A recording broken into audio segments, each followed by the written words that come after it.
नमस्कार दोस्तों। तो कैसे हैं आप सब अच्छा चल रहा है आपका पढ़ाई? ट्वेल्थ का मैं टॉपिक लेके आया हूँ। हम लोगों ने electric field due to the dipole पूरा कर लिया था। अब हमारे पास जो अभी करना है वो है electric field lines. And electric field lines के बाद हम लोग इलेक्ट्रिक फ्लक्स के बारे में थोड़ा सा सीखेंगे। ये टॉपिक बस उतना ही होगा दोस्तों।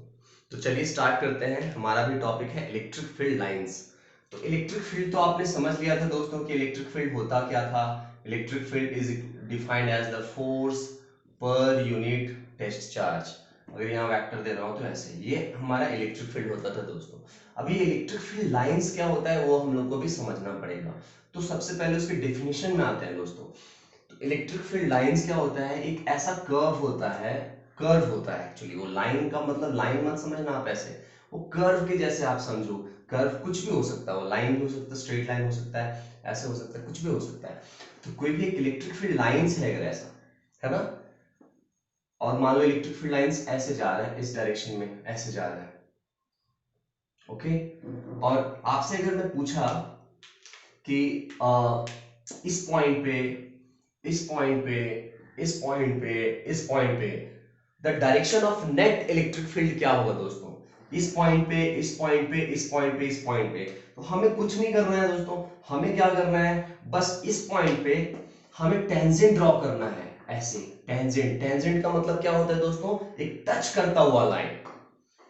टच करता हुआ लाइन हम ड्रॉ करेंगे। यहां हमने ड्रॉ किया तो हम बोलेंगे यहाँ पे जो नेट इलेक्ट्रिक फील्ड है वो इस डायरेक्शन में है।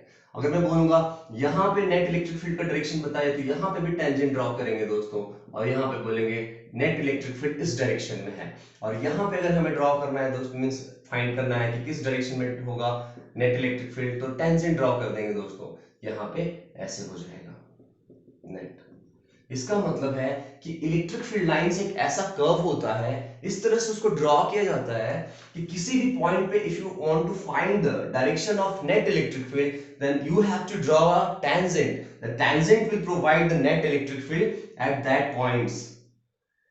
समझ में आया दोस्तों कि किसी भी पॉइंट पे अगर हमें नेट इलेक्ट्रिक फील्ड का डायरेक्शन चाहिए तो tangent, tangent will give the direction of net electric field. तो यही है दोस्तों electric field lines. Electric field lines ऐसे कर्व्स होते हैं, ऐसे होते हैं जिनके किसी भी पॉइंट पे अगर नेट इलेक्ट्रिक फील्ड का डायरेक्शन अगर आप फाइंड करना चाहते हो so you have to draw tangent. तो कुछ लोग बोलेंगे सर टेंजेंट हम इधर क्यों नहीं ड्रॉ करेंगे?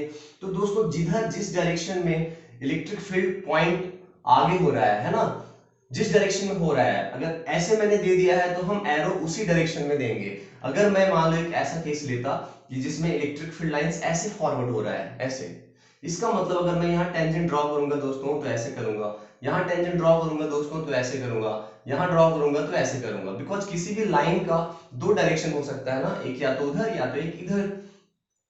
तो यहाँ पे आपको समझना है कि किस डायरेक्शन में हम नेट इलेक्ट्रिक फील्ड देंगे, जिस डायरेक्शन में इलेक्ट्रिक फील्ड लाइंस वो फॉरवर्ड हो रहा है, जिस डायरेक्शन में एरो है उसी डायरेक्शन में नेट इलेक्ट्रिक फील्ड का हम डायरेक्शन देंगे दोस्तों। तो ये इलेक्ट्रिक फील्ड लाइंस हमने समझ लिया दोस्तों। अब इसके हम प्रॉपर्टीज करेंगे कि इलेक्ट्रिक फील्ड लाइंस का प्रॉपर्टीज क्या है। प्रॉपर्टीज मतलब समझ लो दोस्तों, प्रॉपर्टीज मतलब क्या क्या ये बिहेवियर शो करता है दोस्तों। तो सबसे फर्स्ट प्रॉपर्टीज जो है, हम प्रॉपर्टीज करने जा रहे हैं, है ना, प्रॉपर्टीज। तो कर लेते हैं यहां पे, देखिए क्या क्या इसका प्रॉपर्टीज है दोस्तों इलेक्ट्रिक फील्ड लाइंस का। तो सबसे पहला जो प्रॉपर्टी है दोस्तों कि इलेक्ट्रिक फील्ड लाइंस जो है वो पॉजिटिव चार्ज के लिए क्या होता है और नेगेटिव चार्ज के लिए क्या होता है, ये हमें समझना है दोस्तों। कि कोई भी एक सिंगल पॉजिटिव चार्ज होगा, एक सिंगल पॉजिटिव चार्ज के लिए इलेक्ट्रिक फील्ड लाइंस जो होता है वो रेडियली आउटवर्ड्स होता है। ये इलेक्ट्रिक फील्ड के केस में भी हम लोगों ने सीख लिया था कि अगर एक सिंगल पॉजिटिव चार्ज है तो इलेक्ट्रिक फील्ड लाइंस जो होता है वो रेडियली आउटवर्ड्स होता है। ऐसे मतलब पॉजिटिव चार्ज से इसको स्टार्ट होना है और जाना कहां है दोस्तों, नेगेटिव चार्ज के तलाश में जा रहा है, नेगेटिव चार्ज को ये ढूंढ रहा है, वहीं जाएगा।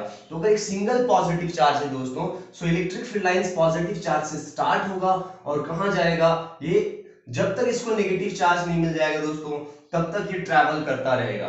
तो समझ लीजिए अगर आपके पास सिर्फ पॉजिटिव चार्ज है तो ये इलेक्ट्रिक फील्ड लाइंस यहां से स्टार्ट होके इंफिनिटी को जाएगा, बिकॉज हम एज्यूम करेंगे कि नेगेटिव चार्ज कहां पे है दोस्तों, इंफिनिटी पे। इंफिनिटी का मतलब क्या हुआ दोस्तों, बहुत दूर है। इसका मतलब electric field lines for a single positive charge, the electric field line starts from the positive charge and खत्म कहां पे होता है, at negative charge and at negative charge. तो ये है दोस्तों पॉजिटिव चार्ज का। अच्छा दोस्तों, आप लोग यहाँ पे एक और छोटा सा चीज समझ सकते हो।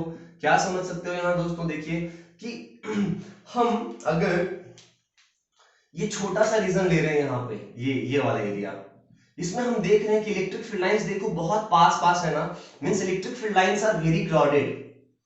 जहां पे इलेक्ट्रिक फील्ड लाइंस बहुत क्राउडेड होंगे दोस्तों, वहां पे आप समझ जाओ कि इलेक्ट्रिक फील्ड जो है वो स्ट्रांग है दोस्तों। क्या है, स्ट्रांग है। जिस पॉइंट पे इलेक्ट्रिक फील्ड लाइंस बहुत पास पास है, वहां बहुत स्ट्रांग इलेक्ट्रिक फील्ड होगा दोस्तों। उसी तरह से बताइए आप कि अगर मैं ये वाला रीजन लेता हूं, मैं इसको ग्रीन मार्कर से कर रहा हूं, अगर मैं ये वाला रीजन लेता हूं यहाँ पे कि इस पॉइंट पे बताइए, इन पॉइंट्स पे जो मैंने ऐसे सर्कल ड्रॉ किया है, इन पॉइंट्स पे बताइए इलेक्ट्रिक फील्ड क्या होगा, स्ट्रॉन्गर होगा या वीकर होगा। तो यहाँ देखिए दोस्तों कि इलेक्ट्रिक फील्ड लाइंस जो है वो क्या हो रहे हैं, दूर दूर है, मतलब उनके बीच में स्पेस बढ़ रहा है धीरे धीरे। इसका मतलब जैसी स्पेस ये बढ़ रहा है इलेक्ट्रिक फील्ड लाइंस के बीच में, हम बोलेंगे कि इलेक्ट्रिक फील्ड जो है थोड़ा सा इससे वीकर है। और आप दूर चलते जाओगे तो जैसे जैसे आप चार्ज से दूर चले जाते हैं दोस्तों, वैसे वैसे इलेक्ट्रिक फील्ड लाइंस जो है वो आपस में दूर दूर होता जाता है। उनके बीच में जो स्पेस है, उनके बीच में जो डिस्टेंस है, वो दूर दूर होता चला जाता है। तो दूर दूर होने की वजह से क्या होता है दोस्तों कि जो वहां पे इलेक्ट्रिक फील्ड होगा उसका जो मैग्नीट्यूड होगा दोस्तों, वो क्या होगा, धीरे धीरे धीरे धीरे डिक्रीज हो जाता है। तो electric field due to a point charge के आसपास वाले रीजन में, मतलब ये पास वाले रीजन में इलेक्ट्रिक फील्ड का जो वैल्यू होगा दोस्तों वो बहुत ही ज्यादा होगा, एंड दूर वाले डिस्टेंसेस में इलेक्ट्रिक फील्ड का वैल्यू क्या होगा दोस्तों, कम होगा।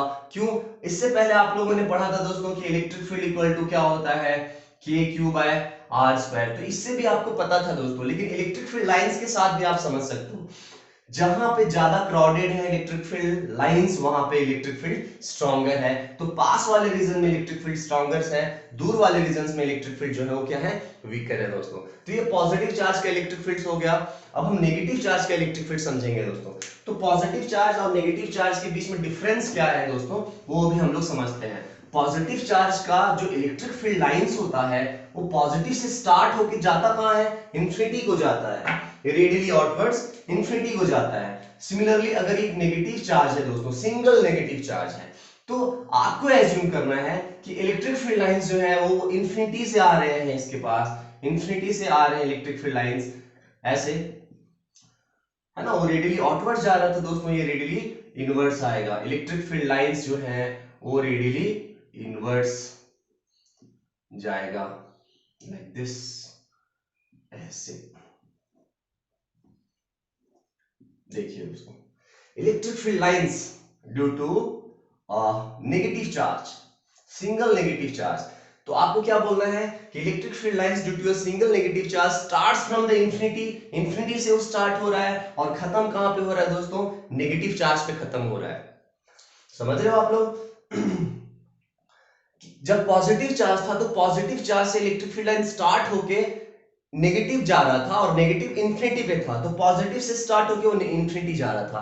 बट अगर सिंगल नेगेटिव चार्ज है दोस्तों तो क्या होगा, इंफिनिटी से इलेक्ट्रिक फील्ड लाइंस आ रहे हैं चार्ज पर, चार्ज के पास इलेक्ट्रिक फील्ड लाइंस आ रहे हैं, बस डायरेक्शन यहाँ पे चेंज हो गया। उसमें रेडियली आउटवर्ड्स था, इसमें रेडियली इनवर्ड्स है नेगेटिव का। तो ये हो गया इलेक्ट्रिक फील्ड लाइंस के प्रॉपर्टीज हम लोग कर रहे थे दोस्तों। ये हो गया हमारा इलेक्ट्रिक फील्ड लाइंस पॉजिटिव। अगर अगर कोई आपसे पूछेगा दोस्तों कि सर प्लस और माइनस दोनों आसपास में है, तो इनका इलेक्ट्रिक फील्ड लाइंस हम कैसे बनाएंगे। सिंपली क्या करना है दोस्तों, पॉजिटिव से स्टार्ट करना है, नेगेटिव को ले जाना है, पॉजिटिव से स्टार्ट करना है, नेगेटिव को ले जाना है, पॉजिटिव से स्टार्ट करके नेगेटिव को ले जाना है, ऐसे यहाँ पे ऐसे स्ट्रेट लाइन जाएगा दोस्तों। और भी आप ऐसे कर सकते हैं, ऐसे, है ना। मैंने ऐसे मान लीजिए निकाला, इधर से 2 निकाला, तो इधर से मैं 2 डालूंगा, ऐसे। बस देखना है कि नेगेटिव चार्ज की तरफ नेगेटिव चार्ज की तरफ एरो होना चाहिए और पॉजिटिव से दूर होना चाहिए। उसी तरह से दोस्तों ऐसे निकालना है आपको, ऐसे, तो ये भी ऐसे आप ऐसे पीछे से डालोगे क्योंकि ये नेगेटिव के सर्च में जा रहा है, पॉजिटिव वाला जो है वो नेगेटिव के सर्च में जा रहा है, ऐसे। तो ये पॉजिटिव नेगेटिव का इलेक्ट्रिक फील्ड लाइंस हो गया दोस्तों, कि पॉजिटिव से नेगेटिव तो आसपास जब रहेंगे। तो सिंगल सिंगल का हमने कर लिया था, ये प्लस, मतलब इनको तो हम डाइपोल भी बोल सकते हैं कि प्लस क्यू और माइनस क्यू का इलेक्ट्रिक फील्ड लाइंस कैसा होगा। ठीक है दोस्तों, चलिए अगर आपसे कोई पूछेगा कि यार पॉजिटिव पॉजिटिव का बताओ तो इलेक्ट्रिक फील्ड लाइंस कैसा होगा, पॉजिटिव पॉजिटिव का बताओ इलेक्ट्रिक फील्ड लाइंस कैसा होगा, तो आप क्या बोलोगे दोस्तों कि अगर ये पॉजिटिव है, ये पॉजिटिव है, तो पॉजिटिव से तो स्टार्ट होगा दोस्तों ऐसे, ऐसे है ना, यहां से भी स्टार्ट होगा दोस्तों ऐसे, लेकिन ये दोनों रिपेल करेंगे ना तो ये आपस में मिल नहीं सकते ना, ऐसे मिलेंगे नहीं। इसका मतलब पॉजिटिव पॉजिटिव का रिपल्सन भी दिखना चाहिए दोस्तों, यहाँ पे देखिए रिपल्सन दिखना चाहिए। ऐसे आपने किया, ऐसे आपने किया, यहाँ पे ऐसे फिर ये ऐसे जा रहा है उसी तरह से, फिर ये ऐसे जा रहा है, समझ रहे हो दोस्तों। तो ये पॉजिटिव पॉजिटिव का है, तो ये दोनों इलेक्ट्रिक फील्ड लाइंस आपस में पास नहीं आ सकते। क्यों नहीं पास आ सकते? बिकॉज इनके बीच में रिपल्सन होता है ना, जब पॉजिटिव पॉजिटिव चार्ज होता है तो उनके बीच में क्या होता है, रिपल्सन होता है दोस्तों। तो ये हमारा पॉजिटिव पॉजिटिव का हो गया। और अगर मैं आपसे पूछूंगा नेगेटिव नेगेटिव का करना है तो वहां पे भी आपको रिपल्सन दिखेगा, और वहां पे रिपल्सन आप कैसे दिखाओगे, यहाँ एरो जो आप ऊपर दिखा रहे हो ना, वो एरो आप क्या करोगे, नीचे दिखाओगे टुवर्ड्स द चार्ज, बस, बाकी कोई डिफरेंस नहीं होगा, सिमिलर पैटर्न होगा दोस्तों। चलिए हम लोग आगे करते हैं। नेक्स्ट प्रॉपर्टी हमारा आता है, ये पहला प्रॉपर्टी था कि electric field line starts from the positive charge and at negative charge. Positive charge से स्टार्ट होता है इलेक्ट्रिक फील्ड लाइन और नेगेटिव चार्ज पे खत्म होता है, ठीक है। और अगर एक सिंगल पॉजिटिव चार्ज है तो यहां से स्टार्ट होकर इंफिनिटी को जाता है, और सिंगल नेगेटिव चार्ज है तो इंफिनिटी से वो आके चार्ज तक आता है। तो चलिए आगे हम लोग करते हैं, नेक्स्ट प्रॉपर्टी में आता है प्रॉपर्टी नंबर 2।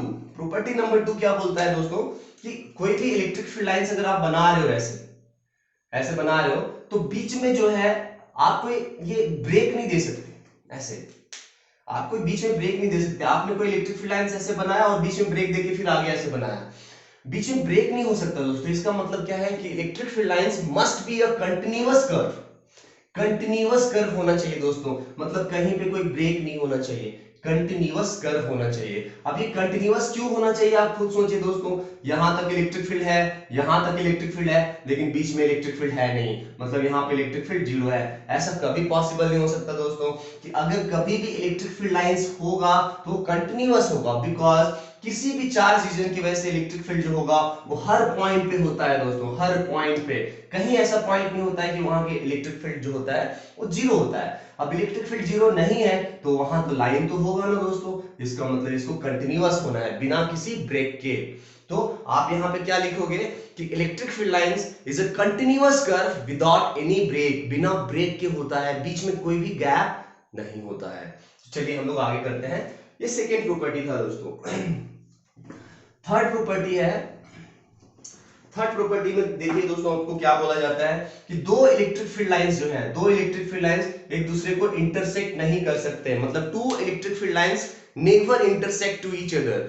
अब ये इंटरसेक्ट क्यों नहीं करते दोस्तों, हम उल्टा इसको प्रूव करेंगे, कॉन्ट्राडिक्शन से प्रूव करेंगे दोस्तों। देखिए कॉन्ट्राडिक्शन से हम कैसे प्रूव करेंगे इसको, मान लेते हैं कि दो इलेक्ट्रिक फील्ड लाइंस, एक ऐसा है एक ऐसा है, दो इलेक्ट्रिक फील्ड लाइंस जो है वो इंटरसेक्ट कर दिए, है ना। हम उल्टा यहां प्रूव कर रहे हैं कि they do not intersect to each other, but हमें इसे प्रूव करना है कि why they do not intersect to each other। तो हमने बोला कि if they intersect, मतलब अगर वो इंटरसेक्ट कर दिए तो अब क्या होगा, जैसे उन्होंने इंटरसेक्ट कर दिया इस पॉइंट पे क्या होगा कि इलेक्ट्रिक फील्ड जो होगा वो इसका टेंजेंट ऐसे होगा, और इस पॉइंट पे इलेक्ट्रिक फील्ड जो होगा इसका टेंजेंट क्या होगा, ऐसे होगा। तो अब बताइए दोस्तों कि एक ही पॉइंट पे नेट इलेक्ट्रिक फील्ड जो है, एक ही पॉइंट पे जो नेट इलेक्ट्रिक फील्ड है वो दो दो हो सकता है क्या दोस्तों, एक पॉइंट पे नेट इलेक्ट्रिक फील्ड एक ही होगा दोस्तों। अब इस पॉइंट पे अगर इंटरसेक्शन पॉइंट पे अगर आपने देखा तो इलेक्ट्रिक फील्ड जो है वो क्या है, एक दूसरे को क्या कर दिए, इंटरसेक्ट करने की वजह से इलेक्ट्रिक फील्ड जो है वो क्या क्या हो रहा है, यहाँ पे दो डिफरेंट डायरेक्शंस में है, जो कि पॉसिबल नहीं है दोस्तों, ये गलत हो जा रहा है। इसीलिए दो इलेक्ट्रिक फील्ड लाइंस कभी भी एक दूसरे को इंटरसेक्ट नहीं कर सकते, ये रॉन्ग स्टेटमेंट है दोस्तों। समझ में आ रहा है क्यों रॉन्ग स्टेटमेंट है, because at the point of intersection you can draw the two tangents and to tangents give the direction of two different direction of net electric field at a single point, which is not possible. कभी भी एक ही point पे दो अलग अलग direction में net electric field नहीं हो सकता. नेट इलेक्ट्रिक फील्ड एक ही डायरेक्शन में होता है रिजल्टेंट दोस्तों. तो ये हमारा थर्ड प्रॉपर्टी था. And the last property is, last property क्या है दोस्तों, देखिए लास्ट प्रॉपर्टी है कि दो इलेक्ट्रिक फील्ड लाइंस आपने देख लिया कि इंटरसेक्ट नहीं करते हैं. Last property is electric field lines जो है कभी भी क्लोज लूप नहीं बनाते हैं. Electric field lines do not form any close loop. Do not form any close loop का मतलब क्या होता है दोस्तों, कि कभी भी वो क्लोज लूप नहीं बनाएगा. मतलब अगर कहीं भी दिया हुआ है कि एक इलेक्ट्रिक फील्ड लाइंस ऐसा है, ऐसा, तो आप उसको फटाफट से आप क्या करोगे, इसको रॉन्ग कर दोगे, बिकॉज इलेक्ट्रिक फील्ड लाइंस कभी भी क्लोज लूप नहीं बनाएगा. अब क्यों नहीं बनाएगा दोस्तों, अभी हम लोग इसको क्लैरिफाई करते हैं कि क्यों नहीं बनाएगा. मान लीजिए दोस्तों ये पॉजिटिव चार्ज है ना, यहां से इलेक्ट्रिक फील्ड लाइंस निकला और यहीं पे जा रहा है. इसका मतलब ये पॉजिटिव से स्टार्ट होकर पॉजिटिव को जाएगा क्या? अगर एक ही पॉइंट से स्टार्ट होकर एक ही पॉइंट तक जाते हैं तभी तो क्लोज लूप बनेगा ना दोस्तों. एक पॉइंट से स्टार्ट हुआ एंड उसी पॉइंट तक गया, इसी को हम क्या बोलते हैं, क्लोज लूप बन गया. तो अगर पॉजिटिव से स्टार्ट हुआ और फिर से वहीं चला गया तो ये तो पॉसिबल नहीं हो सकता. इसका मतलब आप बोलोगे कि पॉजिटिव से स्टार्ट हुआ और यहीं पे नेगेटिव है, इसका मतलब पॉजिटिव चार्ज और नेगेटिव चार्ज एक ही पॉइंट हो सकता है क्या? मतलब पॉजिटिव चार्ज और नेगेटिव चार्ज अगर एक ही पॉइंट अगर हो गया तभी ऐसा पॉसिबल है कि पॉजिटिव से स्टार्ट हुआ और नेगेटिव को गया.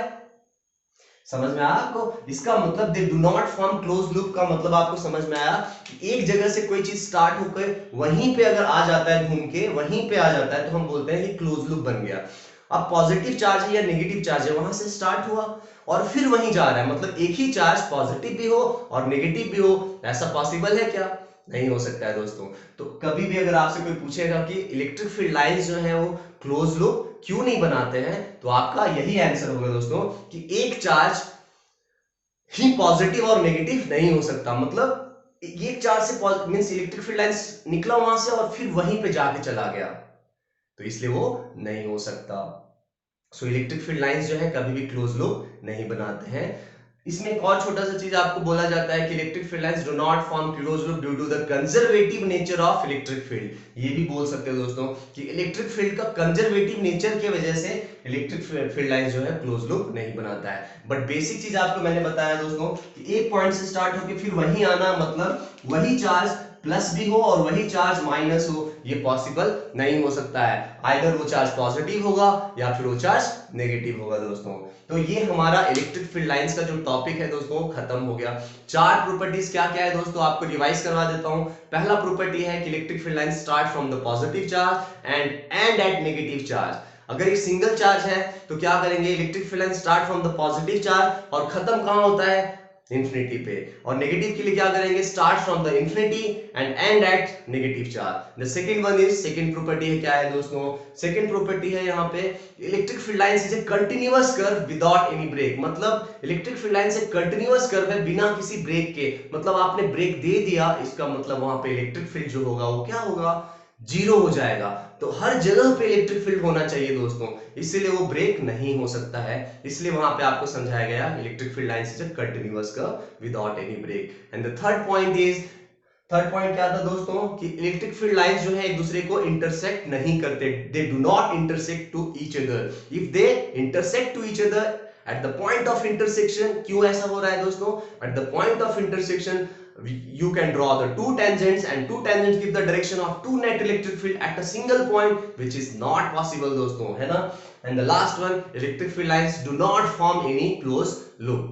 कभी भी ये क्लोज लूप नहीं बनाता है. आपको मैंने क्या रीजन बताया कि जहां से कोई इलेक्ट्रिक फील्ड लाइन स्टार्ट हुआ है अगर वहीं पे खत्म आके हो रहा है तभी तो क्लोज लूप बनाएगा. तो इलेक्ट्रिक फील्ड लाइंस जो है starts from the positive charge and at negative charge. मतलब एक ही चार्ज पॉजिटिव भी और एक ही चार्ज नेगेटिव भी नहीं हो सकता है दोस्तों. इसका मतलब हमारा ये इलेक्ट्रिक फील्ड लाइंस का सारे प्रॉपर्टीज, सारे कॉन्सेप्ट हमारा क्लियर हो गया. इसके बाद plus Q, minus Q, plus plus, plus minus का इलेक्ट्रिक फील्ड लाइंस हम कैसे बनाते हैं वो भी हमें पता है दोस्तों. तो आगे हम लोग इलेक्ट्रिक फील्ड लाइंस हो गया दोस्तों. तो इसके बाद हम लोग अब जो टॉपिक करेंगे वो है इलेक्ट्रिक फ्लक्स. अब जो हमारा टॉपिक है दोस्तों वो है इलेक्ट्रिक फ्लक्स। इलेक्ट्रिक फ्लक्स क्या होता है दोस्तों, वो अभी हम लोग समझते हैं। देखिए दोस्तों, ये बोर्ड आपको दिख रहा है, दिख रहा है आपको बोर्ड। हमारे पास मान लीजिए ये 4 मार्कर हैं और ये चारों इलेक्ट्रिक फील्ड लाइंस हैं। इनका जो कैप है वो इलेक्ट्रिक फील्ड लाइंस के डायरेक्शन को दिखा रहा है ऐसे। ये 4 इलेक्ट्रिक फील्ड लाइंस अगर इस सरफेस को ऐसे क्रॉस कर रहे हैं, ऐसे ऐसे मतलब परपेंडिकुलरली टू द सरफेस, ऐसे क्रॉस अगर कर रहे हैं तो हम बोलेंगे इलेक्ट्रिक फ्लक्स कितना है, 4 है। मतलब इलेक्ट्रिक फील्ड लाइंस कितने नंबर में, हाउ मेनी है ना, कितने नंबर में इलेक्ट्रिक फील्ड लाइंस किसी सरफेस को परपेंडिकुलरली क्रॉस कर रहे हैं, इंटर मींस इस सरफेस को अंदर जा रहे हैं, कितने नंबर में। वो नंबर कुछ भी हो सकता है दोस्तों, 10, 5,000 कुछ भी हो सकता है। जितने नंबर में इलेक्ट्रिक फील्ड लाइंस इस सरफेस को परपेंडिकुलरली क्रॉस करेंगे उसी नंबर को हम बोलेंगे दोस्तों इलेक्ट्रिक फ्लक्स। समझ में आया आपको कि इलेक्ट्रिक फ्लक्स का मतलब क्या होता है। इलेक्ट्रिक फ्लक्स एक ऐसा नंबर है कि जिसमें हम क्या बोलते हैं कि electric field lines, the number of electric field lines, the number of electric field lines passing the surface और क्रॉसिंग द सरफेस। कोई भी एक सरफेस को परपेंडिकुलरली कितने number of electric field lines जो है वो क्रॉस कर रहे हैं, जितने नंबर में क्रॉस करेंगे उसी को हम बोलेंगे इलेक्ट्रिक फ्लक्स। इलेक्ट्रिक फ्लक्स को हम जनरली डिनोट करते हैं दोस्तों फाई से। फाई आप 4th चैप्टर जब पढ़ोगे तो वहां पे आपको बताया जाएगा कि 2 तरह का मींस फ्लक्स होता है। यहाँ पे जो हम पढ़ रहे हैं इलेक्ट्रिक फ्लक्स, और 4th चैप्टर में आपको पढ़ाया जाएगा मैग्नेटिक फ्लक्स। मैग्नेटिक 4th या 6th चैप्टर में आपको पढ़ाया जाएगा मैग्नेटिक फ्लक्स।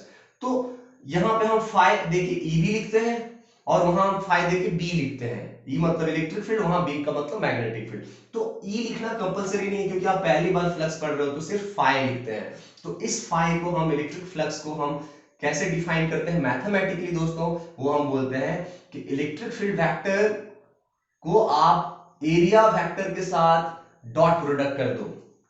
ये मैथमेटिकल डेफिनेशन है दोस्तों कि इलेक्ट्रिक फील्ड वेक्टर को एरिया वेक्टर के साथ अगर आप डॉट प्रोडक्ट कर दोगे तो जो क्वांटिटी आपको मिलेगा उसी को हम बोलेंगे इलेक्ट्रिक फ्लक्स।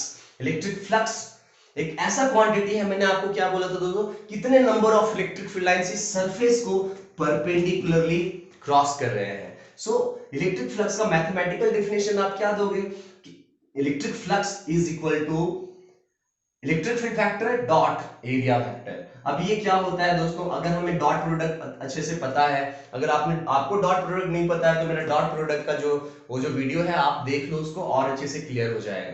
तो जब भी हमें डॉट प्रोडक्ट मिलता है तो हम ए वेक्टर डॉट बी वेक्टर को ए बी कॉस थीटा लिखते हैं, तो E vector dot D S vector को हम लिखेंगे E D S cos theta, जिसमें कि ई क्या है दोस्तों, हम बोलेंगे मैग्नीट्यूड ऑफ इलेक्ट्रिक फील्ड।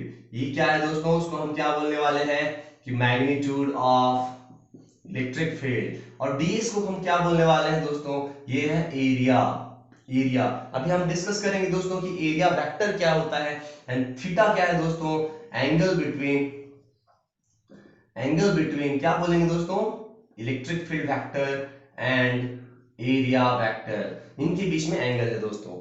ठीक है, तो ये चीज हमारा क्या हो गया, डेफिनेशन हो गया, मैथमेटिकल डेफिनेशन। और नॉर्मल डेफिनेशन हमने क्या दिया दोस्तों, कितने number of electric field lines उस सरफेस को परपेंडिकुलरली क्रॉस कर रहे हैं। बिकॉज जब वो परपेंडिकुलरली क्रॉस करेंगे तो जब परपेंडिकुलरली क्रॉस करेंगे तो maximum number of electric field lines चले जाएंगे, लेकिन अगर परपेंडिकुलरली क्रॉस नहीं करेंगे तो कुछ फील्ड लाइंस अंदर जाएंगे, कुछ फील्ड लाइंस बाहर जाएंगे, तो उस टाइम मैक्सिमम फ्लक्स नहीं होगा दोस्तों।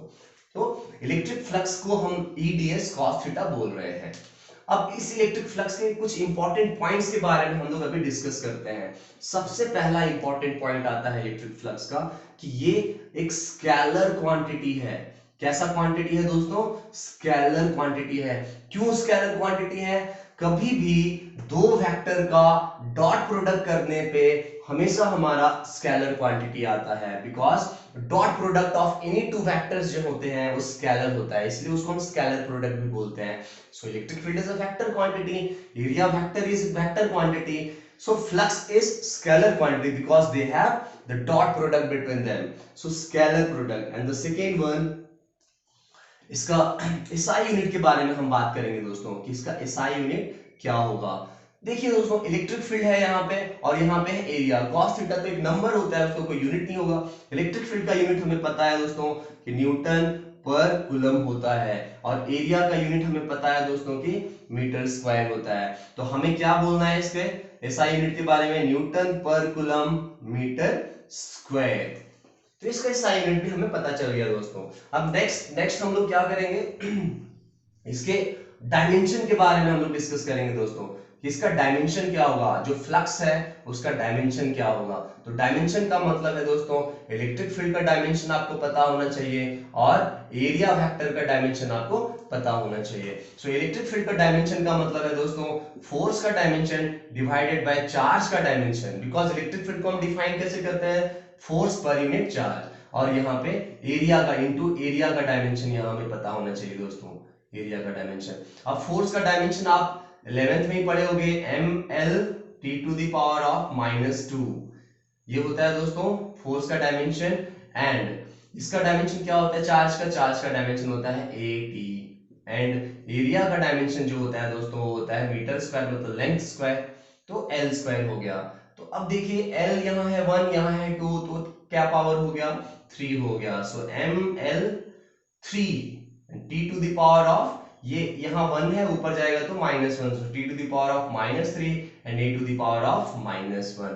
तो ये हमारा फ्लक्स का डायमेंशन फॉर्मूला हो गया mL³ T⁻³ एंड A⁻⁻1। तो ये हमारा थर्ड इंपॉर्टेंट पॉइंट हो गया है दोस्तों। नेक्स्ट इंपॉर्टेंट पॉइंट में मैं आ रहा हूं, आप लोग वीडियो को पॉज करोगे, उसको फिर अच्छे से नोट करोगे, और नहीं समझ में आएगा तो वीडियो को पीछे कर करके आप देखोगे दोस्तों। आप अच्छे से देखो, 2-3 बार देखो, आपका पूरा कॉन्सेप्ट क्लियर हो जाएगा। तो नेक्स्ट इंपॉर्टेंट पॉइंट हमारा आता है कि ये जो फ्लक्स है, ये जो फ्लक्स है, इलेक्ट्रिक फ्लक्स है, वो पॉजिटिव कब होगा और नेगेटिव कब होगा और जीरो कब होगा, उसके कंडीशन अभी हम लोग करेंगे दोस्तों। तो यहीं पे मैं कॉलम बना के कर देता हूं दोस्तों कि ये फाइ पॉजिटिव कब होगा, ये फाइ है ना नेगेटिव कब होगा, और ये फाइ जीरो कब होगा, ये अभी हम लोग देखते हैं दोस्तों। तो फाइ पॉजिटिव, नेगेटिव और जीरो कब होगा वो डिपेंड सिर्फ एक ही चीज पे करता है दोस्तों। बिकॉज फाइ के फॉर्मूले में आपको क्या पता चल रहा है, EDS cos थीटा। तो E मतलब मैग्नीट्यूड ऑफ इलेक्ट्रिक फील्ड। किसी भी वेक्टर का मैग्नीट्यूड हमेशा पॉजिटिव होता है, एरिया हमेशा पॉजिटिव लेना है। तो किसी भी फ्लक्स को पॉजिटिव और नेगेटिव या जीरो होना वो डिपेंड सिर्फ एक ही चीज पे कर रहा है, वो किस पे कर रहा है दोस्तों, cos थीटा पे कर रहा है। तो cos थीटा पॉजिटिव, नेगेटिव और जीरो कब होता है वो हमें पता है दोस्तों, जब थीटा का जो वैल्यू है वो 0 डिग्री को इंक्लूड करके, है ना, एंड 90 डिग्री को से कम कोई भी एंगल होगा 0 डिग्री से 90 डिग्री के बीच में, बट 0 डिग्री इंक्लूडेड होगा दोस्तों। बिकॉज cos 0 डिग्री का वैल्यू 1 होता है, पॉजिटिव में होता है। उसी तरह से नेगेटिव का दोस्तों आप क्या बोलोगे कि theta must be greater than 90 degree and less than और इक्वल टू 180 डिग्री, 180 डिग्री से छोटा या 180 के इक्वल। बिकॉज यहाँ पे अगर कोई आपसे पूछेगा cos 180 डिग्री तो आप बोलोगे -1, नेगेटिव होता है दोस्तों। एंड अगर यहाँ पे आपसे कोई पूछेगा cos 0 डिग्री तो आप बोलोगे 1 होता है। एंड जीरो कब होता है फ्लक्स दोस्तों, वो भी हमें पता होना चाहिए। cos थीटा जीरो कब होता है वो आपको पता चल गया तो आपको पता चल जाएगा यहाँ पे when थीटा इज 90 डिग्री, मतलब cos 90 डिग्री जब हो जाता है तो cos 90 डिग्री का वैल्यू जीरो को आप किसी भी चीज से मल्टीप्लाई कर दोगे तो जीरो हो जाएगा दोस्तों। तो ये कंडीशन है फ्लक्स का कि ये पॉजिटिव कब, नेगेटिव कब एंड जीरो कब होता है दोस्तों। अब बात आता है यहाँ एरिया वेक्टर का कि एरिया वेक्टर क्या होता है। तो आपने कंडीशन सीख लिया कि फ्लक्स का पॉजिटिव, नेगेटिव और जीरो होता है। अब चलिए आगे हम करते हैं एरिया वेक्टर के बारे में कि एरिया वेक्टर होता क्या है। देखिए यहाँ पे एरिया वेक्टर होता क्या है। सो एरिया वेक्टर मतलब एरिया आप समझ रहे हो दोस्तों, ये बोर्ड जो आपको दिख रहा है ऐसे दिख रहा है ना, ये शेप में आपको दिख रहा है ये बोर्ड। अब इस बोर्ड का जो एरिया है, ये जो भी एरिया है, दिस इज एरिया, ये जो कुछ भी इसका एरिया है वो इसका एरिया हो गया। तो ये बोर्ड ऐसे है तो एरिया तो आप बचपन से सीखते आ रहे हो कि ट्राइंगल का एरिया क्या होता है, रेक्टेंगल का एरिया क्या होता है, स्क्वायर का एरिया क्या होता है, एरिया आपको पता है दोस्तों। लेकिन एरिया वेक्टर का मतलब क्या है, अगर आपको एरिया पता है तो एरिया वेक्टर भी आपको पता है। वेक्टर में आपको मैग्नीट्यूड ऑलरेडी पता है कि एरिया क्या होता है। एरिया मतलब आप एल इंटू बी कैसे करते हो, ए स्क्वायर कैसे करते हो, जो भी एरिया आपने सीखा है बचपन से वो एरिया हो गया। वेक्टर का मतलब बस आपको एक डायरेक्शन स्पेसिफाई करना है। हम डायरेक्शन कैसे स्पेसिफाई करेंगे दोस्तों, किसी भी एरिया के परपेंडिकुलर, किसी भी सरफेस के परपेंडिकुलर, वो भी फेसिंग आउटवर्ड्स हो सकता है यहाँ पे दोस्तों। तो किसी भी सरफेस के परपेंडिकुलर डायरेक्शन में जो डायरेक्शन होता है उसी को हम बोलते हैं दोस्तों एरिया वेक्टर। समझ गए? एरिया वेक्टर, एरिया तो आपने समझ लिया था कि एरिया मतलब जो एरिया आपने सीखा है वही एरिया। वेक्टर का मतलब एक डायरेक्शन बस आपको मेंशन करना है। क्या डायरेक्शन मेंशन करना है? The direction of area vector is perpendicular to the surface. जो भी सरफेस होगा उसके परपेंडिकुलर। आउटवर्ड नॉर्मल हमेशा लेंगे दोस्तों, फेसिंग आउटवर्ड्स। हम ऐसे भी परपेंडिकुलर ले सकते थे बट ऐसे नहीं लेना है दोस्तों, हमें ऐसे लेना है परपेंडिकुलर फेसिंग आउटवर्ड्स। तो ये डायरेक्शन हो गया एरिया वेक्टर का। तो एरिया वेक्टर आपका क्लियर हो गया दोस्तों। चलिए अब ये इलेक्ट्रिक फ्लक्स के बारे में हम लोगों ने सीख लिया कि इलेक्ट्रिक फ्लक्स पॉजिटिव कब, नेगेटिव कब, जीरो कब, इसका डेफिनेशन हम लोगों ने सीख लिया। अब लास्ट टॉपिक बचा हुआ है दोस्तों आपके 12th का, वो है गॉस लॉ, है ना। गॉस लॉ हम लोग करेंगे लास्ट वाली वीडियो में, हम गॉस लॉ करेंगे। तो यहां तक आपको पूरा समझ में आ गया होगा आई होप। इस वीडियो को आप शेयर कीजिए, सब्सक्राइब कीजिए अगर आप नए हो, और अपने दोस्तों तक इसको बढ़ाइए, बांटिए, उनको भी सीखने का हक बनता है ना दोस्तों। तो हम लोग आते हैं फिर नेक्स्ट वीडियो में। चलिए दोस्तों, थैंक यू।